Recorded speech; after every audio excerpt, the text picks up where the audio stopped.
ସବୁଠାରୁ ପ୍ରଥମ ଓ ବଡ଼ ଅବିଦ୍ୟା ହେଉଛି ମୁଁ।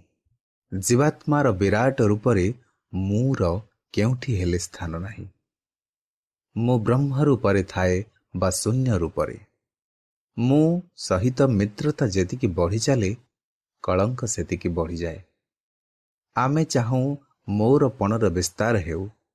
ମୁଁ ମୋର ଆମକୁ ବିକଳ କରିଦିଏ। ଶରୀର ସହିତ ଲୋମ ରହିବା ପରି ମୁଁ ସହିତ ମୋର ଥାଏ। ଶରୀରର ଗୋଟିଏ ଲୋମ ଛିଣ୍ଡିଗଲେ କଷ୍ଟ ହୋଇଥାଏ। ସେହିପରି ମୋର ପଣ ଭାଙ୍ଗିଗଲେ ବଡ଼ କଷ୍ଟକାରୀ ପୀଡ଼ା ହୋଇଥାଏ।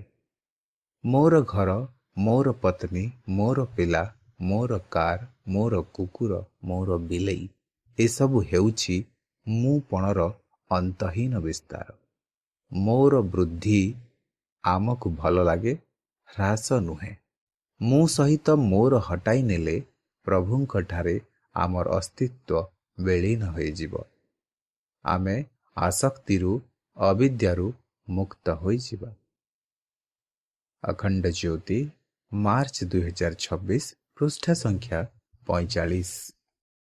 ବିଚାରକ୍ରାନ୍ତି ଦୂତ ୟୁଟ୍ୟୁବ୍ ଓଡ଼ିଆ ଚ୍ୟାନେଲକୁ ସବସ୍କ୍ରାଇବ୍ କରିବା ସହ ପରବର୍ତ୍ତୀ ଭିଡ଼ିଓ ପ୍ରାପ୍ତ କରିବା ପାଇଁ ବେଲ୍ ଆଇକନ୍ ଦବାନ୍ତୁ ଏବଂ ବିଚାରକ୍ରାନ୍ତି ଦୂତ ଓଡ଼ିଆ ଫେସବୁକ୍ ଓ ଇନଷ୍ଟାଗ୍ରାମ ସହ ଯୋଡ଼ି ହୁଅନ୍ତୁ। ଧନ୍ୟବାଦ।